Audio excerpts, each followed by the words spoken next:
Hello everyone, and welcome back to the channel and to another edition of the weekly Tottenham News Review, where I'll be going through all of the main Spurs stories, all the rumours and reports over the last 7 days. My name is Lee The Dorset Spur, and if you're watching on YouTube, please like, comment and subscribe to the channel. If you're listening on an audio platform, please do hit that follow button and leave a review if you can. So, a fair few stories coming out this week. Obviously the biggest one by far, I guess, is Jan-Paul van Hecke actually signing for Spurs for £52 million. So this was one that has kind of rumbled on all week. It's been reported on over the course of the week, rumours, he is coming and all this sort of stuff. And it was finally announced on Thursday night. I missed the announcement because I was at the Bournemouth International Centre watching UB40, for those of you that are old enough to remember UB40. So I actually missed out on the official statement. But yeah, absolutely delighted that Spurs have gone out and done what they need to do and bought a player that they actually wanted and that the manager actually wanted. A position that we've all been concerned about in terms of depth. So we now have Senesi and Van Hecke in central defence, along with Mickey van der Ven, Christian Romero, Kevin Danso and Radu Dragusin. That's on top of Vuskovic as well, who is also in there, Ashley Phillips. So we've got a fair few options in there now. I'm expecting a few of those to kind of get thinned out a little bit over the next few weeks or whatever. But in terms of a strong, solid defence, you've got options in there. Like I say, Van Hecke and Van der Ven together, Kevin Danso, Romero, you can kind of see it. On top of that, we've also got Robertson coming in at left back. So with Senesi and Robertson being free transfers, that's all good news. But this one, they've actually gone out and paid some money for him. But £52 million, everyone's going, oh, that's a lot of money and so on and so forth. You can't win, can you? You can't win in this situation because fans moan when you don't pay the asking price, and then they say you had your pants pulled down when you do pay the asking price. In fact, Daniel Levy has been called out on TalkSport with Simon Jordan, saying just that Tottenham have had their pants pulled down on this deal. There is a 20% sell-on clause, and Daniel Levy appears trying to score some points in that situation. Well, I'm not being funny, but realistically, do we really think that Daniel Levy is the right person to actually comment on this, considering some of the faux pas that he's done over the last 25 years? It's probably not a good look for him to be commenting on this situation. We haven't heard any more about his sale of his shares or anything like that. That's kind of gone a little bit quiet as well, although he hasn't come out and denied it.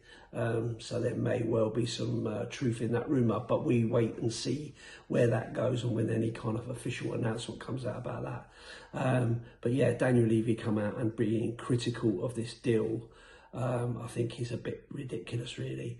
But as I say, if the manager wanted this player, the manager knows this player, knows what he can bring. He was a really good defender in the Premier League last season. It makes sense, and it gives you a lot more Premier League experience in that back line than we've had. When you get the injuries, Romero gets sent off a fair bit. He gets injured a fair bit. Van der Ven, good season last season, but he's had his injury problems. So it's good to have proper quality in there. And I don't care what people say about whether a player's going to play all the time or not going to play all the time or whatever. Depth of squad is really, really important. Really, really important. So for me, it's a no-brainer. The other thing that was coming out of this deal that's been talked about an awful lot is what's going to happen to Luka Vuskovic. Well, of course, Luka Vuskovic, there's lots of talk about him wanting to leave and him wanting to go to Brighton. And there was talk at the time that this was part of the same deal to bring Van Hecke in. Clearly that didn't happen. It's been reported, I think it was Romano who said that it's a totally separate deal, totally separate conversation.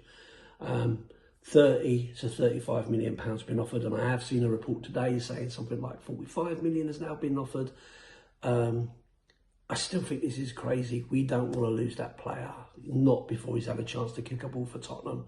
I think the idea here is let's get him out there, let's get him see what he's like in the Premier League, let's see how he gets on, and then talk about what we do with him in the future. He's 19 years of age, very, very big prospect for Spurs. In European football, as you know, Bayern Munich have been linked with him. I think Madrid have been linked with him and so on. So a loan to Brighton would be fantastic. I think it would be really good. I've got a lot of time for Brighton as a club. I think they develop players really, really well. And they've got a good eye because they keep finding these gems. So for me, I still think we shouldn't be looking to sell this player. We need to be keeping those young prospects. Looking at some of the other deals that are being done at the moment, I report every day on the Premier League news for Chris, and one of the things and one of the themes that seems to be coming through at the moment is an awful lot of clubs buying youth, 18, 19, 17-year-old players, something that Spurs have been doing over the last couple of seasons. Unfortunately for Spurs, because of the injury situation, we've ended up having those players coming in, but then calling on them to be our main backup. Whereas actually what you want is one of those players coming in and playing a few games, and then the other one coming in playing a few games, you know, one going into the cup competition, that kind of stuff. Whereas what we've had to do is we had to keep them as the bulk of the squad, and that's just not been good enough. That's where the problem lies. But most clubs are looking to build for not just the next couple of years, but into 10 years on, you know, buying those players to give them that longevity. So for me, Vuskovic is a key one that we should be aiming to keep, along with Gray and Bergvall and Tell and Siemens and players like that. We should be keeping those. So Van Hecke's in, Senesi's in, Robertson's in. Backline feels fairly secure with a fair bit of depth in there. We now got to start moving forward in terms of left wing, for instance, right wing. What's happening with Kudus? Is he coming back? Is there going to be good cover in that area? Playmaker, have we got someone for that position? And also striker. Excuse me. A striker. Because clearly there needs to be some movement in those areas. So still lots and lots of work to be done in this transfer window for sure. But there will likely be some movement in that going out. And one of the ones that's been spoken about is Dragusin from the defensive line. A lot of interest from Fiorentina. Jeez, sorry, get your words out, Lee. Talking about them reviving their interest, but not keen to pay anywhere near the kind of fee that we were looking for, sort of 20 million plus.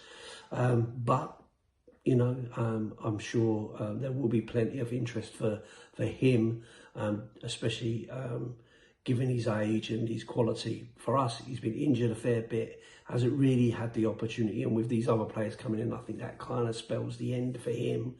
Unless, of course, one of the big players like Romero or Van de Ven do move on. And there has been lots of talk about Van de Ven, interestingly.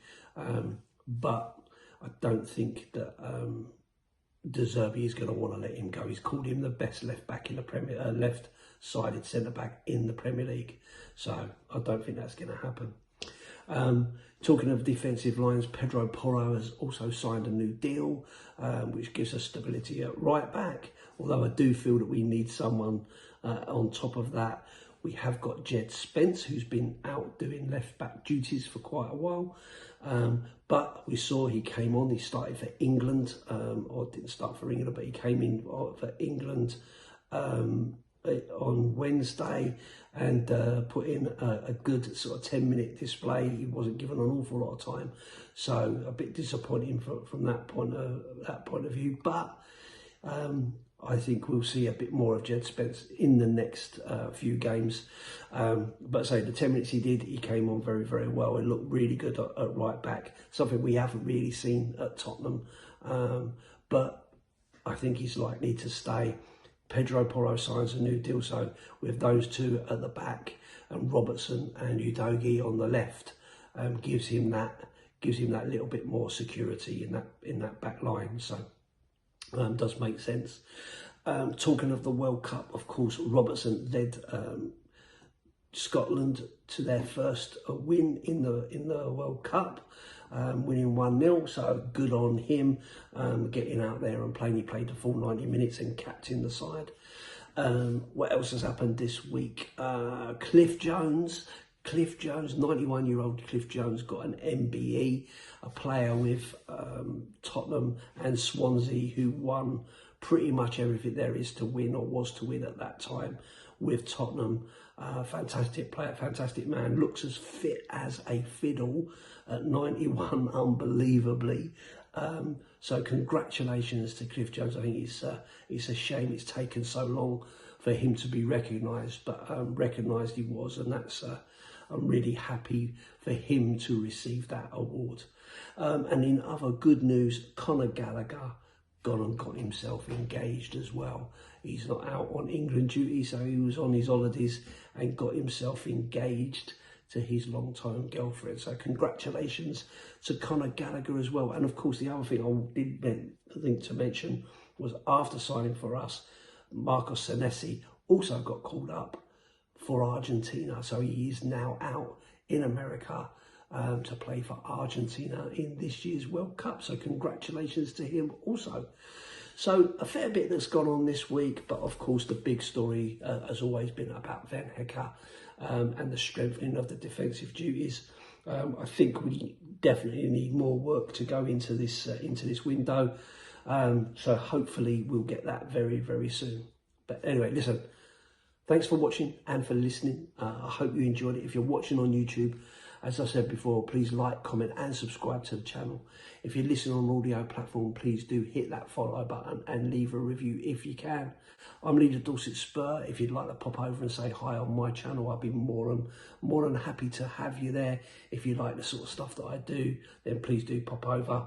I'm happy to see you on the next one. And as always, up the Spurs.